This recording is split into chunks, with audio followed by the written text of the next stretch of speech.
तो सीना पे चढ़ के भगवा तिरंगा लहरा देंगे तो समझ में आ जाएगा। इसके साथ शस्त्र की शिक्षा भी बहुत ज़रूरी है हम लोगों के लिए। इसके लिए हम लोग अवेयरनेस ज़रूर फैलाएंगे कि आम नागरिक भी शस्त्र के ज्ञान के बारे में जानकारी रख सकें। हनुमान जी से प्रार्थना की कि हे हनुमान जी हमारे वीर जवानों की रक्षा करें, संकट में पड़े हुए सारे लोगों की रक्षा करें और इस युद्ध में भारत की तो इसके लिए हम यहाँ आकर हनुमान जी से बात किए थे। इस बार भारत ने दिखा दिया कि अगर हमसे कोई एक बार करेगा तो हम लोग विरोधी को नस्तानाबूद करने का भी काम जानते हैं। किसी चीज़ पर अगर कोई भी आपराधिक हमला होता है तो उसको भारत युद्ध मानेगा। धर्म के नाम पे टारगेट किया जाता है, हिंदुओं को मारा गया धर्म पूछ के। हम तो बोल रहे हैं हम हिंदू हैं, हिंदू धर्म बता करके मारेंगे।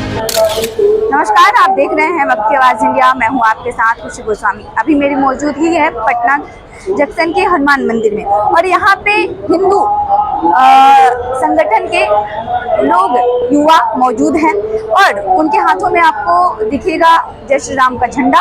और यहाँ पे वो लोग इसलिए आए हैं हनुमान चालीसा का पाठ करने के लिए, ताकि जो पाकिस्तान और हिंदुस्तान के बीच वॉर चल रहा है, जो सैनिक हैं हमारे बॉर्डर पे, हिंदुस्तान बॉर्डर पे, उनको हिम्मत मिले, उनकी रक्षा करें भगवान और बजरंगबली।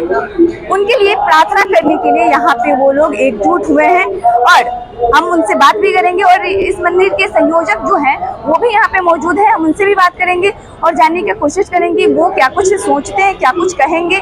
चलिए इनसे हम बात करते हैं। सर, आप लोग यहाँ पे जय श्री राम का झंडा लेके, गेरुआ रंग का झंडा लेके आए हुए हैं, क्या उद्देश्य है? आज तो हम लोगों ने जो भारतीय सैनिक जो ऑपरेशन सिंदूर में इन्वॉल्व थे और उसके बाद जो घटनाक्रम रहा उसमें इन्वॉल्व रहे, उनके सुरक्षा हेतु आज भगवान से प्रार्थना के लिए यहाँ पर एकत्रित हुए थे और ये कार्यक्रम हिंदू पुत्र संगठन द्वारा किया गया था। तो आज यही उद्देश्य था कि उन लोग की सुरक्षा हो सके। अभी जिस तरह से देखा गया था पहलगाम में कि धर्म पूछ के मारा गया था आतंकियों द्वारा, तो उस पर आप क्या कहेंगे? ये बहुत शर्मनाक विषय है क्योंकि भारत तो हमेशा से सेकुलर देश रहा है और यहाँ पे सभी धर्म के लोग एक साथ रहा करते थे।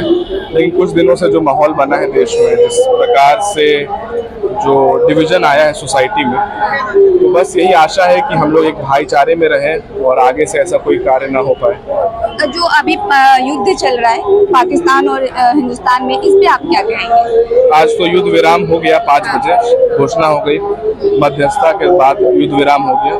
लेकिन भारत ने एक निर्णय लिया है कि कभी भी उसके कोई भी नागरिक पर या कोई भी सैनिक व्यवस्था पर या कोई भी किसी भी चीज़ पर अगर कोई भी आपराधिक हमला होता है तो उसको भारत युद्ध मानेगा। इसके बाद जो है युद्ध विराम का फैसला लिया गया है। अमन चैन की आशा है, लेकिन इस बार भारत ने दिखा दिया कि अगर हम पे कोई एक बार करेगा तो हम लोग विरोधी को नस्तानाबूद करने का भी काम जानते हैं। जिस तरह से देखा गया कि दिल्ली पे भी हमला करने का कोशिश किया गया, हालांकि हम लोग का जो जवान है उसे बेनकाब कर दिया, लेकिन फिर भी वो अपने हरकतों से बाज नहीं आ रहा है पाकिस्तान।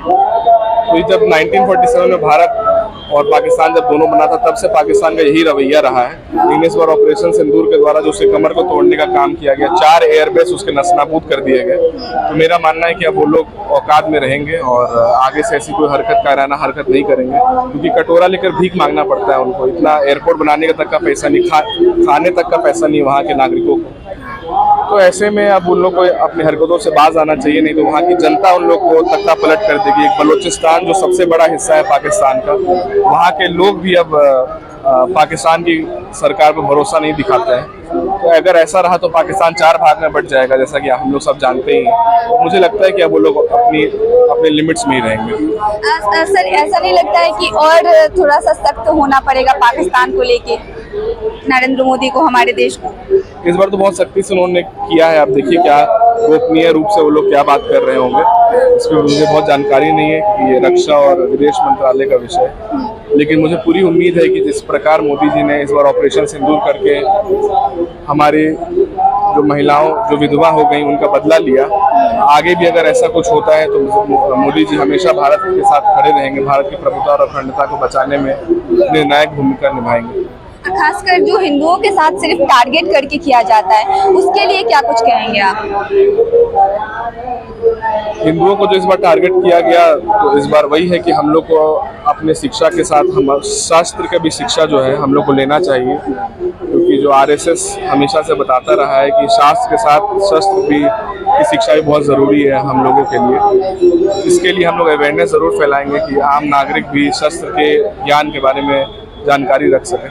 देखिए, सारे राम भक्त यहाँ पहुँच करके राष्ट्रवादी सेनाओं के साथ हम लोग समर्पित होकर के हनुमान जी से प्रार्थना किए कि हे हनुमान जी हमारे वीर जवानों की रक्षा करें, संकट में पड़े हुए सारे लोगों की रक्षा करें और इस युद्ध में भारत की, तो इसके लिए हम यहाँ आकर हनुमान चालीसा का पाठ किए थे। अच्छा, आप इस पे क्या कहेंगे? जो धर्म के नाम पे टारगेट किया जाता है, हिंदुओं को मारा गया धर्म पूछ के, इस पे हम तो बोल रहे हैं हम हिंदू हैं, हिंदू धर्म बता करके मारेंगे। हिंदू धर्म बता कर जी, हम मारेंगे पाकिस्तानियों को, जितने भी पाकिस्तान के दलाल भारत में भी रहेंगे उसको ही मारेंगे। लेकिन वो अपने हरकतों से बाज नहीं आ रहा है। नहीं बाज आ रहे हैं तो हम लोग सीना पे चढ़ के भगवा और तिरंगा लहरा देंगे तो समझ में आ जाएगा। प्रयास हम लोग का जारी है। नरेंद्र मोदी को और सख्त एक्शन लेना चाहिए। नरेंद्र मोदी जी कुछ जो जुमलेबाज आज कहते थे ना, आज ओरिजिनल रंगबाज है नरेंद्र मोदी जी, साबित कर दिए हैं। पाकिस्तान पनाह मांग रहा है, माफी मांग रहा है, पता होना चाहिए आप सभी को। बाकी धन्यवाद है। नाम क्या हुआ आपका? मेरा नाम सूरज मिश्रा हुआ। आप लोग यहाँ पे किस लिए एकत्रित हुए? अभी हम लोग पूरा हिंदू संगठन मिल के हनुमान चालीसा का पाठ कर रहे थे। जो वीर सैनिक है देश का, जो इंडिया पाकिस्तान का युद्ध चल रहा है, उसके सलामती के लिए दुआ कर रहे थे भगवान से, हनुमान चालीसा से, हनुमान जी से। अच्छा, इसलिए आप लोग यहाँ पे आए? अच्छा, बहुत संख्या में हम लोग थे और दुआ कर रहे हैं कि मतलब विजयी करे और माने देश का सेना सुरक्षित रहे। तो हमारे साथ यहाँ के अभी मेरी मौजूदगी हनुमान मंदिर में है और यहाँ के जो संयोजक हैं वो हमारे साथ थे, जिन्होंने तमाम मुद्दों पे हमसे बात किया। जो अभी पाकिस्तान और हिंदुस्तान के बीच वॉर चल रहा है उस पे उन्होंने बात कही और उनका साफ तौर पे ये भी कहना है कि वो धर्म पूछ के मार रहे थे तो हम धर्म बता के उनको मारेंगे और पाकिस्तान को उनकी औकात याद दिलाएंगे। बहरहाल इस खबर पे आप क्या सोचते हैं, आपकी क्या राय है, हमें कमेंट के जरिए जरूर बताएं। धन्यवाद।